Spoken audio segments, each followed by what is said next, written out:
Olá, vamos falar um pouquinho sobre o Egito.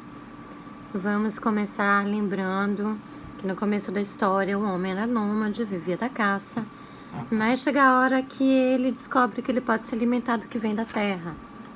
Então a gente tem um grande fértil, a gente tem as primeiras civilizações que nascem em torno dos rios Nilo, Tigre e Eufrates.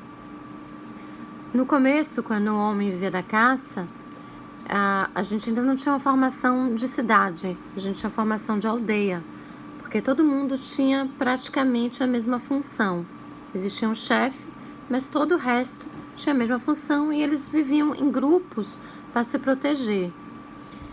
Quando eles começam a plantar, e isso se desenvolve primeiro nesse vale fértil, lógico, porque tem água, eles começam a dividir as funções. Então a gente vai ter quem planta, quem colhe, quem vende, quem organiza essa produção, quem armazena, e a gente vai ter que ter alguém para dominar tudo isso. Então a gente começa a ter uma divisão, né, como se diz, de dominantes e dominados, e a gente começa a mudar socialmente a estrutura de aldeia para uma cidade. Então, a cidade tinha alguém que dominava tudo isso e as pessoas faziam tudo de bom grado. E no Egito, que se desenvolve no vale do rio Nilo, a gente tem a figura do faraó. O faraó, ele era ele centralizava todos os poderes nele, administrativo, político. Ele tinha somente um sacerdote, que caso o faraó não pudesse mais exercer, o sacerdote cumpriria as funções. Ser faraó era um cargo que passava de pai para filho. Então o faraó tinha que casar com a sua própria irmã para que o próximo faraó fosse de sangue puro. E quando ele tomava posse, né, virava faraó, uma das primeiras atuações dele era fazer o próprio túmulo. A gente vê no Egito as pirâmides, nem sempre foram naquele formato, né? A gente já viu a importância da morte em todas as civilizações antigas, e no Egito não era diferente, eles acreditavam numa vida pós-morte. Então tínhamos no começo as mastabas, que eram túmulos subterrâneos, envoltos de pedra, sempre com pedra. Depois a gente tem a pirâmide cortada, né, só o tronco de pirâmide. E nas últimas dinastias a gente já começa a ter essa pirâmide triangular, como a gente conhece hoje em dia, como ficou marcada na história. As pirâmides não eram para todos, somente a princípio o faraó e depois as autoridades começam a ser enterradas nessas pirâmides, que são feitas em pedra. Escravos, né? A gente acha que foram escravos que construíram a pirâmide em pedra, aquela coisa gigantesca que duravam anos e anos para terminar a construção, mas na verdade eles eram pagos, não existia moeda ainda no Egito, mas eles praticavam a troca. Então, em troca de alimentos, as pessoas construíam para o faraó, que era como se fosse um deus na terra, as pirâmides. O deus principal do Egito, o Egito tinha vários deuses, mas o principal era o deus Sol. O Sol, o Ra, era que dominava tudo. Na verdade, ele banhava diretamente o faraó, e o faraó emanava sua energia para toda a população. Quando o faraó morria, ele podia despertar durante a noite e continuar dominando o Egito. Existia um portal nas pirâmides onde eles acreditavam que o faraó passava da morte para a vida. E no princípio, como esse faraó poderia acordar, nas 3 primeiras dinastias, todos que estavam em torno do faraó, os seus escravos, as pessoas mais próximas a eles, eram enterradas junto com o faraó. Então fechava-se a pirâmide, o túmulo, com as pessoas vivas, e elas, é lógico, iam morrer, mas elas precisavam estar ali caso o faraó acordasse precisasse de algum servo, de alguém para lhe servir.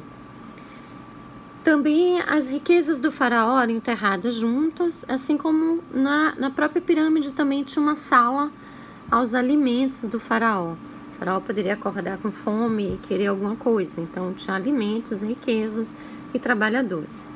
Os trabalhadores depois eles foram substituídos por figuras humanas nas paredes das pirâmides, paredes internas, mas a princípio ia todo mundo junto mesmo. A sociedade, na verdade, não era dominada por homens. A mulher tinha um papel muito importante na sociedade, que era fazer essa troca no mercado. Então, o homem trabalhava, mas a mulher que era responsável pelas trocas que abasteciam a casa. Então, a mulher era respeitada nessa época. Mas os egípcios não se relacionavam somente com mulher. Era uma época que homens se relacionavam com homens e com outras mulheres, além das suas próprias esposas. Isso era muito comum no Egito. As pessoas não usavam muitas roupas, lembrem que a gente está falando de uma civilização no meio do deserto.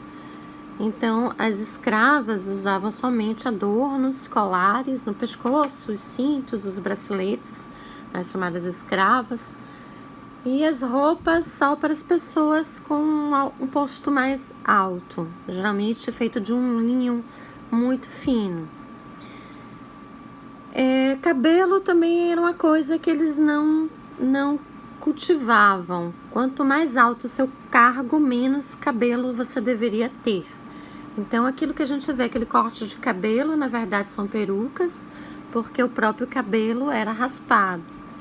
Os sacerdotes, que eram logo abaixo do faraó, sacerdotes não podiam possuir nenhum pelo no corpo.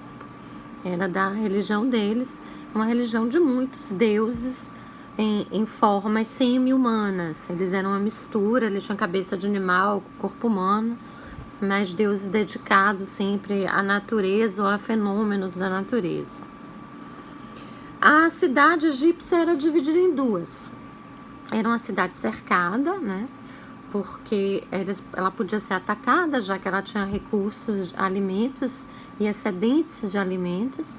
Então, esses alimentos ficavam armazenados numa parte segura, mas toda a cidade era cercada e dividida em duas partes. A parte dos vivos e a parte dos mortos. Parte dos vivos, a gente não tem vida eterna, estamos aqui de passagem. Então, eles acreditavam que as nossas casas não precisavam durar para sempre. Eram casas feitas de barro e muito apinhadas, né? Uma muito próxima à outra, sem aberturas de janela. Geralmente, a abertura se dava por cima, até para se proteger da areia do deserto. Então, as crianças brincavam nesse terraço e nas ruas, que eram muito estreitas, era onde haviam as trocas comerciais. A densidade populacional era muito alta. Numa outra parte, geralmente no terreno mais elevado ou no melhor terreno desse cercado, ficava a cidade dos mortos e o Palácio Real. Então lá ficava, além dos túmulos, os armazéns, os palácios dos sacerdotes e o palácio do faraó. Era todo feito em pedra, geralmente uma estrutura monumental, uma arquitetura monumental. O palácio do faraó da época geralmente era labiríntico, então com muitos cômodos, né? Somente com uma praça central, mas era também cercado dentro da própria cidade. Então, a cidade havia um cerco em volta dela, um muro, dividido em cidade dos vivos e dos mortos, e essa cidade dos mortos ainda tinha um outro cerco dentro dela, que só quem podia frequentar é quem fazia parte dessa população especial, ou seja, as autoridades, os sacerdotes e o faraó. Os túmulos a gente já viu que são as pirâmides, e a estrutura era monumental porque tinha que demonstrar o poder, a imagem de poder, né? Nada é à toa. Então, eles não fazem uma pirâmide tem que ficar a marca da família registrada, né? A gente vê, se vocês forem visitar o cemitério de Salvador, os cemitérios, né, mais centrais das cidades mais antigas, a gente vai ver que as famílias mais abastadas têm monumentos funerários com esculturas vindas de fora, de grandes artistas. E isso também acontecia lá, aliás, vem dessa época, essa tradição de monumentos funerários. É como se você ficasse eternizado. Então você morre, fica protegido, seu corpo está protegido, porque eles acreditavam que aquele corpo ainda poderia voltar à vida, mas também é uma forma de mostrar o seu poder, que você é maior do que o outro, que você é especial. Em termos de arte, como eles acreditavam que a vida após a morte iria continuar e que ela não deveria se modificar. Então, se você acordasse daqui a 200 anos, você deveria encontrar tudo da mesma forma. O que é que eles fazem? Eles desenham da forma mais simples possível. Então, é igual a criança. Se você quer desenhar um laguinho, você vai fazer o laguinho assim, curva, né? Aí a criança vai desenhar uma árvore. Ela desenha a árvore de frente, em pé. Não pode. Se o lago está visto de cima, a arte também deveria, da árvore, deveria ser somente a copa. Mas os egípcios fazem exatamente assim. A árvore de frente, o lago assim, os peixinhos a gente consegue ver nadando no lago, justamente para você ver isso. E para você entender, quando a árvore é de frente, você entende muito mais fácil que tipo de árvore é aquela. Então era assim que eles desenhavam, para que você entendesse, e isso não poderia mudar. Por melhor que você fosse o artista, você não poderia ser criativo, você não poderia dominar a técnica de outro jeito, você teria que fazer exatamente como todos os artistas. A outra característica que a gente vai ver bem acentuada é a figura humana. Então, o homem egípcio sempre é desenhado da mesma forma. É o rosto de lado, o dorso de frente e os dois pés de lado. Engraçado que os dois pés começam sempre do dedão para trás. A gente costuma brincar dizendo que o homem egípcio tem 2 pés esquerdos, porque os pés são iguais. Mas é sempre desenhado dessa forma, porque de lado você faz o perfil mais fácil, de frente você vê essa estrutura e os pés de lado. Então, da forma mais fácil que você vê, e sempre desenhado assim. Se por acaso ele fosse desenhado com a esposa, com a família, ele é sempre maior, numa proporção maior, a mulher na proporção menor e a pele do homem mais escura do que a pele da mulher.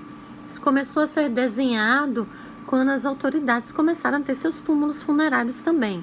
Então, na entrada dos túmulos funerários, se fazia o desenho dele com a família, alguma passagem da história da vida dele, e se contava um pouco dessa história de vida. E isso só muda na dinastia de Akhenaton, né, que se denomina o deus Aton, que é o deus Ra, o deus Sol na Terra, e ele começa a desenhar a sua esposa na mesma proporção, sempre os dois banhados pelo Sol, que é o deus principal que vai banhar o faraó para ele dominar toda a população, todo o Egito. Mas isso só dura até a dinastia do filho dele. O filho dele todo mundo já deve ter ouvido falar, que foi Tutankhamon.